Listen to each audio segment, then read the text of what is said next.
Welcome to another episode of the Backstage Creative, the podcast that focuses on the people who work behind the scenes of theater. My name is Krista Copper. Today's episode features Salmah Beydoun, who is a set designer. I found out about Salmah through the La Gente network. They are an organization, a network that focuses on highlighting Latinx theater artists. They have an awesome Instagram page where they highlight different Latinx designers, stage managers, and the like. I've been reaching out to several of these people over the past few weeks, so you'll be hearing more people who identify as Latinx and who are part of the La Gente network. I really love organizations like La Gente, Broadway Black, Maestra, who seek to highlight minorities in the theater world. If you know of other networks like this that I haven't mentioned before, let me know. I'm always on the lookout to try to diversify the guests on the show as much as possible. Like I've said before, I try to reach out to people that are as diverse as I can get. So not only like gender and race, but also physical location, like the cities that people work in, stages of careers. Of course, it's fun to talk to people who have won Tonys, but it's also just as fun to talk to people who are still in school or really early in their career. Well, that's one of the biggest goals of the Backstage Creative, to present as a diverse group of creatives in the theater world as I can find. So if there are other groups out there like the ones I mentioned, Maestra, Broadway Black, what have you, that you think I should know about, reach out to me. You can find me on Instagram and Facebook. Like I said, my name is Krista Copper. You spell both of my first and my last name with a K. But yeah, thanks in advance for helping me out. Let's get into this conversation with Salmah. So here's my conversation with Salmah Beydoun. What have you been up to this last year and a half in the pandemic? A very weird year. So I had to go back to Mexico when everything uh, started. So I was about to graduate from CalArts when the pandemic began. So I went back to Mexico and I was like, oh yeah, I'll be back in 2 weeks, and then I'll be back in 2 months, and then like 1 year and a half passed, and I am back to LA. So I'm pretty happy to be working again. But yeah, I was in Mexico in quarantine the whole time, so it was a big change for me. But I was okay, my family's okay, so it was not that bad. That's good to hear. So what part of Mexico were you in? I was very close to Mexico City, and I in a very small town where my mom lives. But I try to go to Mexico City each like 2 weeks, and I spend time with my sister or my boyfriend. And yeah, so Mexico City. Hmm. And you've also done like theater work in Mexico, is that right? Yeah, I started doing theater in Mexico, and I worked as an assistant scenic designer for one of the biggest scenic designers in Mexico. So, yeah, I was working in operas, ballets, and musicals, a lot of plays, and I did things by myself, but they were very small because of like budget and stuff. And then I went to CalArts, and then it was when I started to do theater, yeah, by myself, like the main designer. Are there any like big cultural differences between like working on a show in Mexico versus working on a show like maybe in LA or somewhere else in the United States? Yes, yeah, they are. In Mexico, I don't know.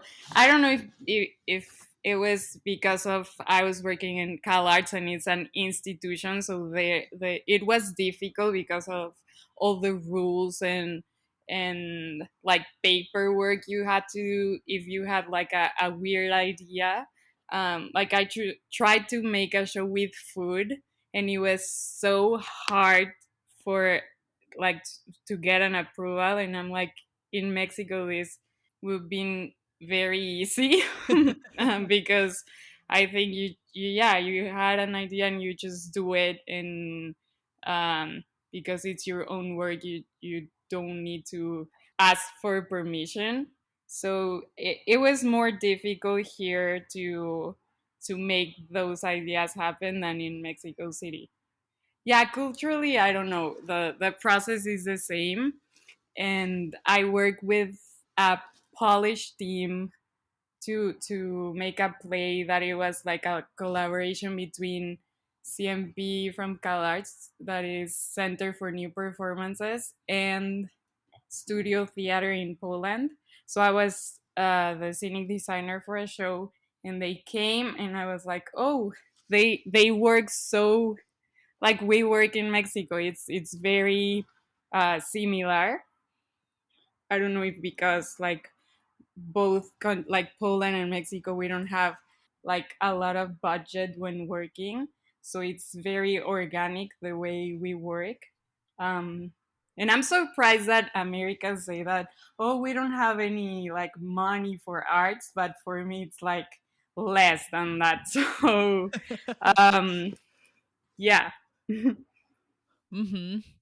Yeah, I think sometimes when there are so many boundaries, that's when, like budget restrictions or like a weird space constraint or a time constraint. I think that's when like some really amazingly creative things can happen. Like Yeah. I think sometimes like having more money or a bigger space or more people doesn't always lend itself to a better product. Yeah, exactly. Yes, I think the same way. If you have more limitations, you need to be more creative. So you just work with whatever you have, and you discover things, and also like in your own creative process you need to think more, and it's more difficult to make like things with less. So yes, I agree. Mhm. Mhm. I would love to hear your background, like how you got into theater. You've talked about living in Mexico and how you came. Yeah, just kind of an overview of your background, where you're from, how you got into theater, and highlights that have led you to where you are today. Yes. So I'm an architect. I study architecture in Mexico City. And yeah, my dream was to work in like restoration of old buildings, because in Mexico there are a lot of buildings that have a lot of value but they are neglected. So I yeah, that was my dream. And then when I started working in architecture, it was, I don't know, it was difficult. It was like, I this is not for me, I need to do something else. So I don't know how I ended up in a workshop with Jorge Ballina, the scenic designer that I talked to you about. Um, and I didn't know who he was, like at all, until he presented his work, and I'm like, whoa, this is amazing. His work is amazing. And then I asked him if I could assist him, and he was like, yeah, great. Like I have a two operas coming up and I need help. And I was like, okay, let's do this. And I didn't know anything about theater, so I just like jumped into it, and I fell in love with theater and the people and the creative process and everything. So I worked with him for like 2 years, and then decided that I wanted to learn more about the creative process, because I was really good at making things happen, and because I was an architect I had all the skills to do it, but I didn't know how it worked, like working with other designers or actors and directors. Like I didn't have that. So I was like, I need to study theater. I need to do something. And in Mexico, there are not masters to study theater at all. And actually, I was born in Oakland, California. So I was like, okay, I have a visa. It's great. I'm gonna apply to CalArts, and I got in, and it was like an amazing place just to explore ideas and to find like myself as an artist and what I wanted to say. So yeah, that's kind of the short story of it. It seems like at least the set designers that I've talked to, most of them come from, like they did their undergrad in theater, and they did plays in high school or whatnot. Hmm.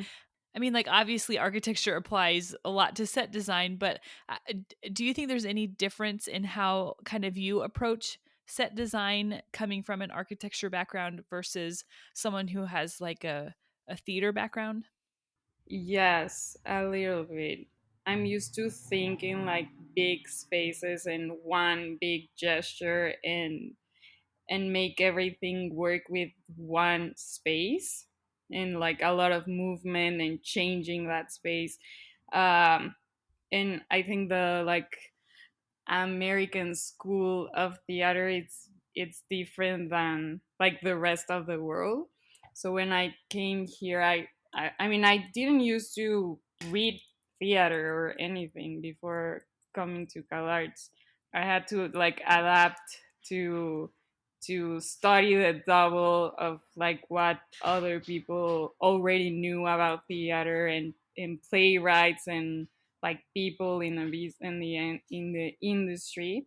So yeah, I had to read a lot to get to know like everything that you already know in high school in America, because in Mexico we don't use to read a lot of plays in high school. So I had to learn everything from zero, but I loved it. Yeah, the way I approach things, I think it's different. I yeah, I think about like space in more in an like an abstract way and how to do everything with one space. So yeah, I don't know how to describe it. I don't know. That's kind of the gist of it, I think. Yeah. I think that'd be interesting to talk also about like collaboration. What have you learned, since kind of transitioning out of the architecture space into Hmm. theater? Like it's such a highly collaborative art form, and I mean, I don't know much about architecture world. I'm sure there's collaboration too, but what have you learned at Cal Arts and other work that you've done about collaborating with a team as a set designer? That's my favorite part. Like collaboration is my favorite thing to do because the work is always better when you collaborate with other people. Like I try to be very open minded, and if everyone has a an idea than mine, I'll take it and I'm like, yes, let's do that. I think we all should be very generous when creating in theater because um, yes, collaboration is like such a pleasure for me. I think I was lucky to be able to collaborate in college with the people I wanted to. Um, because in school it's hard. Like you work with whatever you're like as the assign is.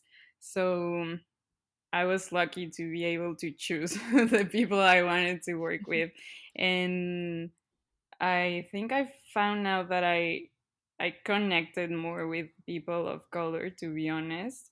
And yeah, I did amazing things with a lot of people in CalArts. They're amazing, talented people there. One of my favorite projects was Black Like Me, which Monty Cole directed it. He's an amazing director and playwright from Chicago, and the collaboration was almost like if all the other designers were co-directing with him. So I think that is why I love to be like the scenic designer, because whatever you create you're kind of co-directing. Like you need to be a storyteller too. You cannot just put beautiful things into a space and be like, okay, good luck, here is your space. Like you need to be there day and night and working with actors and the director and everyone to make sure that you are telling the story in the best possible way. Mhm. Yeah, I've said this a lot on this podcast, but I just there's such you have to have such a humility when you work in theater because there's so many parts and you're just one part. Like I'm a musician, and so, me playing my one instrument is such a small part of the whole piece, and I love um I love the picture of, all of us kind of setting aside our opinions and embracing the and serving the bigger picture. I think that's such a beautiful picture. Yes, yes. Yeah, I believe in that. Like I believe that there are times for you to just be the superstar and create whatever you want and put whatever you want on stage, but most of times you need to yeah, be in service of like the deeper, bigger things you are building. And I always say to my directors, like, if I need to put just one chair and one light in there to for us to make the best work we can and tell the best story with just that, I'll do that. I don't need to be like, oh, the superstar designer here. Like that's not the point for me. Mhm. Mhm. So, when you're reading through a play or an opera or musical for the first time, what does your process look like? Is it kind of all in your head? Where do you like, do you find a lot of inspiration, like just looking through, I don't know, pictures on Pinterest or something? Mm. Kind of where's Yeah. inspiration come from? I read a lot. Like when starting the process, I and I like find myself in rabbit holes and reading about things that are not at all related to it, but somehow they are. Um, so I try to do a lot of research and trying to find like what I want to say, like the questions I want to ask before even designing anything. I need to have like questions like what do we want to ask? What do we want to say? Why are we even doing this? And then find like our own way to tell the story. And when we find that, then I'll start like creating stuff. But of course, I'm very visual too. So that process involves a lot of Pinterest, like research and just images and inspiration. I find a lot of inspiration in films too, in music. When designing operas, I try also not to think about the story and just like hear the music and see where the music takes me. When music is such a big part of something, you need to be like in rhythm and in sync with it.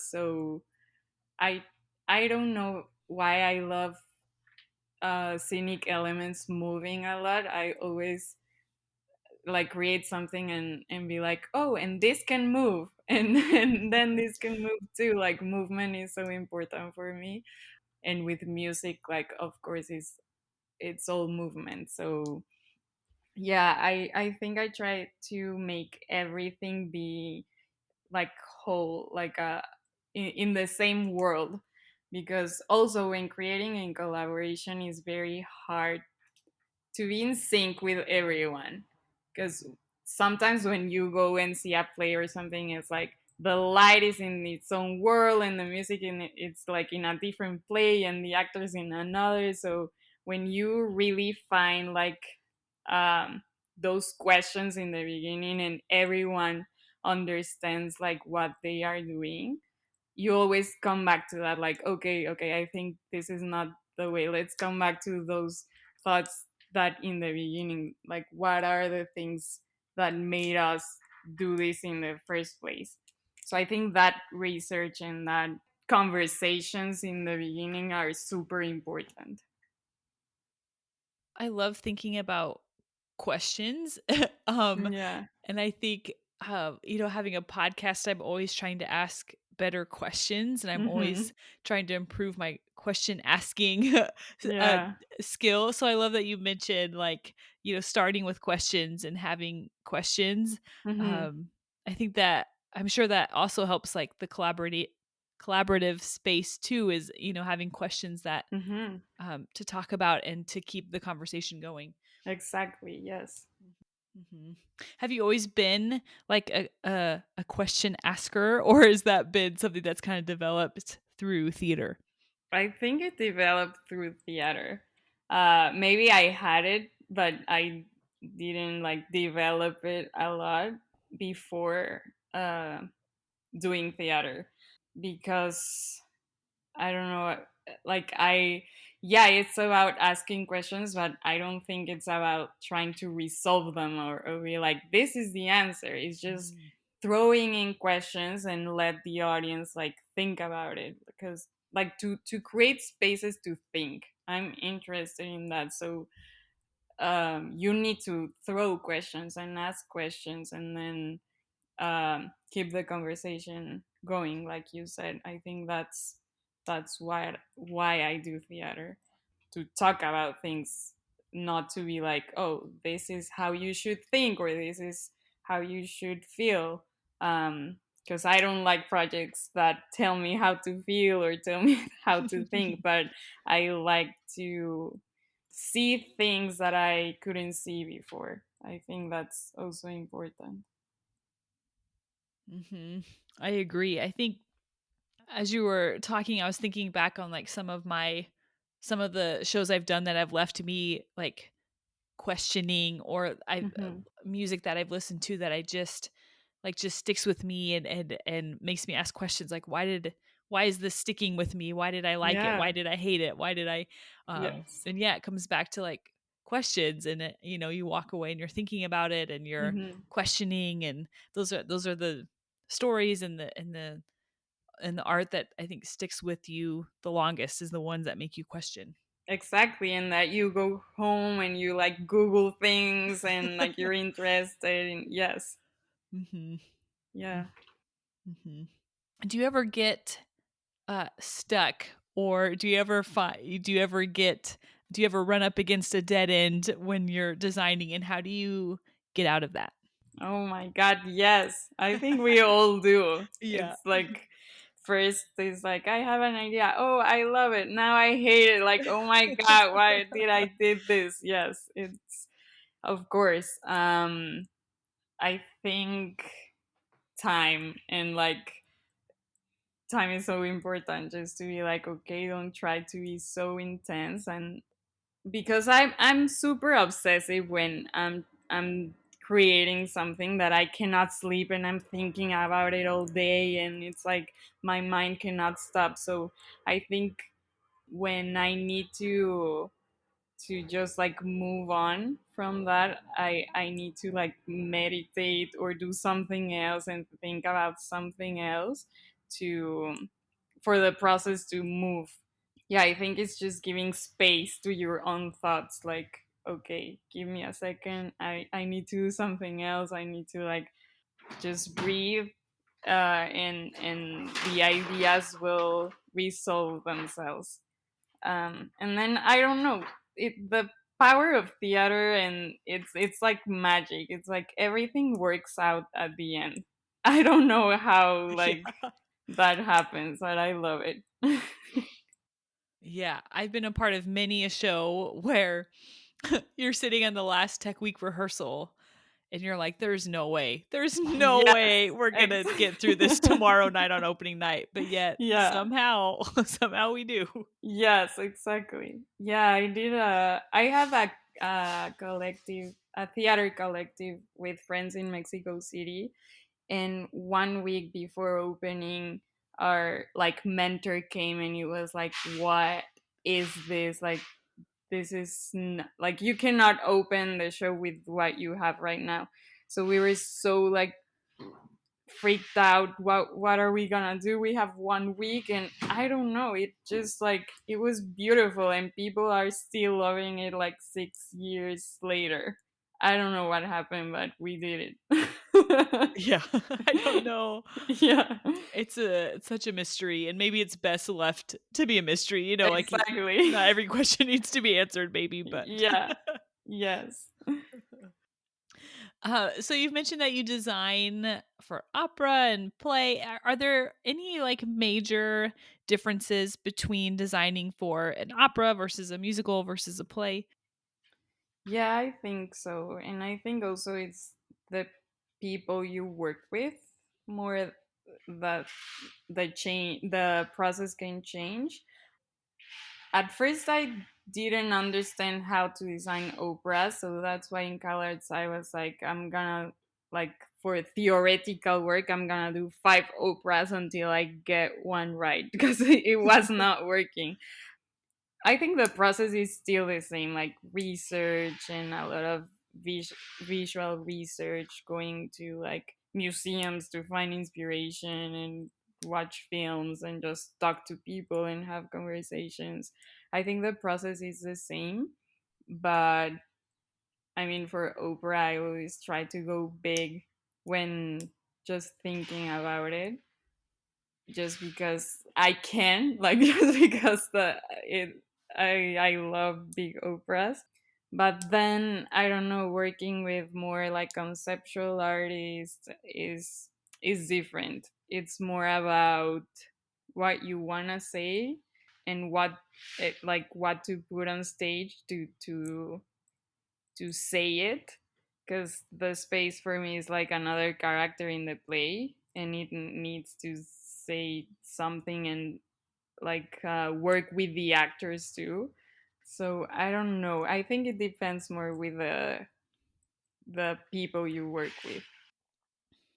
So do you mean like there's like kind of a different type of person that works in opera, or like different type of people who gravitate towards opera versus working with people who have kind of gravitated more towards the play side? Is that what you mean? No, I think it's more like the director I'm working with. I don't think it's like, oh, all the people that work in opera are the same or all the people that no.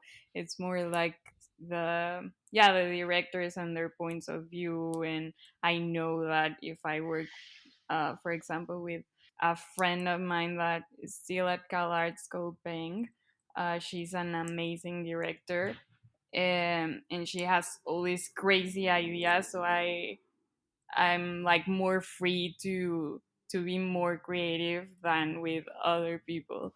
It depends on the people who I'm collaborating with and the kind of like work we're trying to build. Mhm. Mhm. Okay, that makes sense. Yeah. So as the set designer, I would think that you're one of the people who probably works kind of closest with the director, right? Like set designers are usually kind of the first people hired. When you think about the directors that you've worked with that you've really liked, what have been some of their characteristics? That they are open for like opinions, because sometimes the director comes to me with like, oh, this is a play and I want to do this and this and this for like scenic in the space, and I'm like, oh, okay, so why do you need me for then, like you already designed it. uh, and I'm really into collaboration, so it's more about finding all the design and all and everything together. Yeah, I really like the directors who are very open to like start the process with me from zero, because I the process is my favorite part. I don't like just to be like, okay, this is the idea and I'll make the diagrams and draftings, build it, and okay, this is it. Um, so yes, the people who are open are the best ones. I think that's true of like any every person in theater. Yes, The yeah. people that are the best, or the people that I've enjoyed working with the most, are the ones that are open. Mm-hmm. Exactly. Is there anything, I really like this question and I always forget to ask it, but it's one of my Yeah. favorite questions. But is there anything about being a set designer that people in the industry commonly misunderstand? Maybe not everyone knows like all the time you spend doing things. I think I don't know if that's like a misconception, but I don't think that all people know that all the hard work and all the people behind like a play or a whatever production.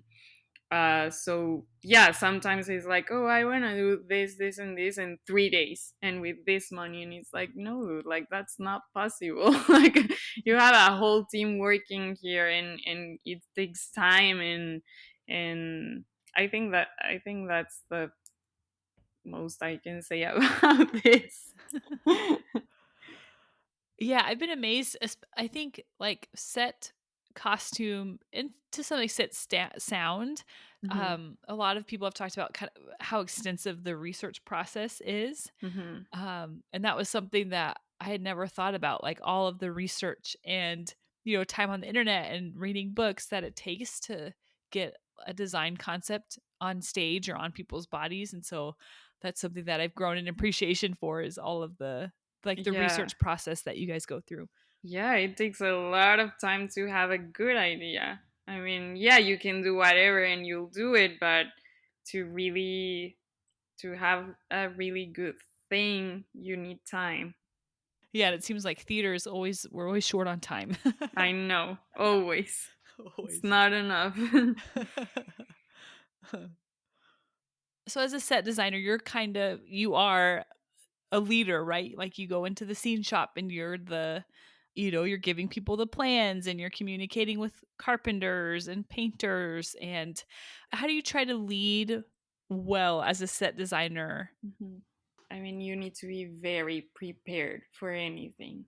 Like, you need to know what you want because sometimes you have an idea and you don't know how to do it, but I think you really need to know what you want and how to do it and be on top of everything. And of course, like technical directors are gonna help you to do that, and they're gonna propose stuff and things, but you need to be able to do their job too, to be there with ideas and solutions. I think you need to be very creative with and have a solution for everything. So I think, yeah, it's just to be prepared. Also for me, it's very important to be nice, and like people will always work with you better if you're just like a good person, Yeah. because you yeah, there's a lot of people that just want the things because you are the director, you're the scenic designer, it's like this is what you need to do, and it's like, no, I mean, everyone is part of this, and yes, I think you need to be on top of everything. A lot of hard work. Yeah, I found that when you're like kind to people, if something happens like you're late to a rehearsal or you have a big favor to ask or like people are much more willing to help you out if you haven't been a jerk. Yeah, exactly, and that's for life too. I mean, for Yeah. everything. Yeah, and it's like the process of doing everything until the end, it's so much better when the team is like everyone is super nice and you just enjoy it, and you're willing to be there like day and night to make things happen for like beautiful people. So yes.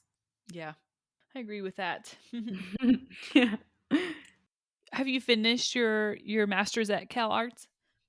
Yeah, yeah. I mean, the last 2 months were like Zoom university, so it was very hard. Like we were all prepared to show all our models and work and sketches, photos, everything, and we were going to New York to like a big design event, and so nothing of that happened. But the good thing was that because everyone was at home, I was just like reaching out to very huge people in theater all over the world, and everyone replied and everyone was open for like a Zoom conversation. So I had like pretty amazing conversations with amazing artists all around, for them to check my work and be like, this is okay, maybe you can work more on this, and just like mentoring me on how to do better. So that was the only good thing about it. Yeah. Yeah. Yeah, I can't imagine trying to do like a hands-on degree, like something in theater or music or dance Yes. on Zoom, and so I admire people who stuck with it. I know, I know. Oof. Yeah, I see like in Instagram a lot of choreographers from CalArts that are in their living room trying to like figure out their thesis, and it's like, oh my god, poor people. Like, Yeah. um yeah, I only had that for 2 months and it was not fun. I mean, things are opening up again, and it's still hard not to do theater. But I don't know. I'm just like making my personal work in Zoom with friends and writing plays and doing whatever I can. But I really miss being there on stage and just creating things in a room with people. Like, that's the thing I really miss. Mhm. Me too. Me too, me too, me Yes. too. Yeah. So have you been, like, a part of any, like, live streamed or recorded productions, or has it just been kind of, like, casual stuff with friends? I tried once last November to make a play online, but I didn't like it. It was not my thing. Also, it was super weird to watch like online operas, and they were so bad recorded that, I mean, opera is meant to be watched like in a couple of meters like away from the performers, so having like a super zoom in people's faces, it was like, oh no, like I need to be there. So I tried to make an online thing once and it was not the greatest thing, and then I was like, no, I'll just take the time for like writing a play that it takes like years. I can do that. I can do that online.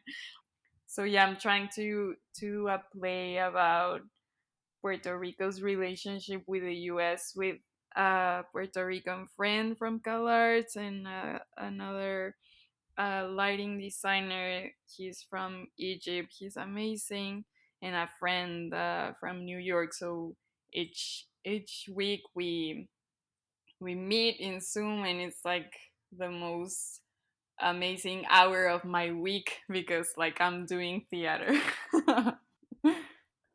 Yeah, I can't imagine writing a play. What has been something that you've learned through the process of working on this play?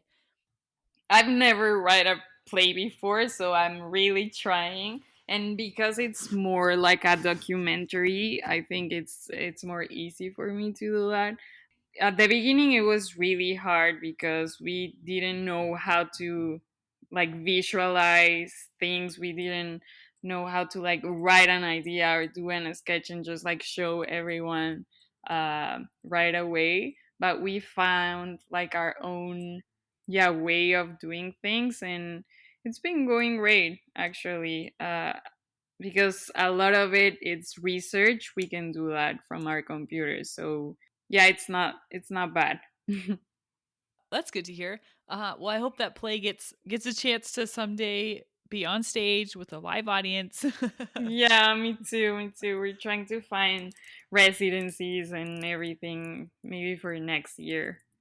Yeah, because I don't see theater coming back any like soon, but I hope. Yeah, we'll see over the summer. Like I've heard of some theaters who are doing like outdoor seasons. Um, Yeah, yeah, I think we could do that. Outdoor theater sounds good. anything sounds good. Anything besides Yeah, technology, exactly. any live stream stuff sounds good. Yeah, I mean, if I'm in my computer 12 hours a day, like working, yeah, it's very tiring to then be like focused watching a play. It's hard. It's hard not to go into your cell phone or do something else. And like watch something in the screen. Agreed. I've tried to watch some plays online, but I can't make it. I haven't made it through one of them. Not Yeah. because people aren't good acting or whatnot. Yeah. It's hard. Yeah, I know. It's really hard. So in the past, I've asked everyone, what advice would you give to young people? But I've asked that for like 2.5 years now, and I just want to change things up just because.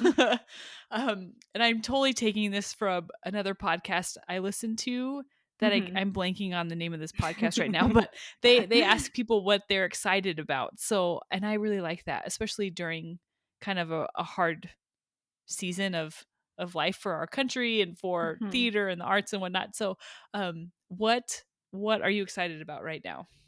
Right now or for the future? Ooh, both. Okay. I mean, right now, I'm very excited to be back in LA to get like energy moving so things can happen for me. I'm excited about a mentorship I'm doing with an amazing company called The Mill.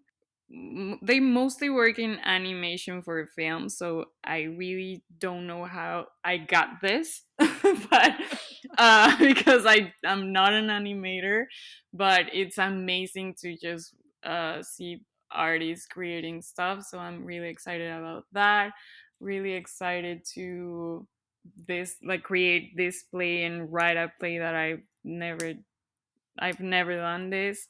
And for the future, in general, I'm kind of excited to see how theater evolves after the pandemic. I think that really interesting things are gonna we're gonna see really interesting things after this. So I'm really excited about that. The music for the Backstage Creative was improvised and performed by Ian Leroy, and the logo was designed by Carly Wagner.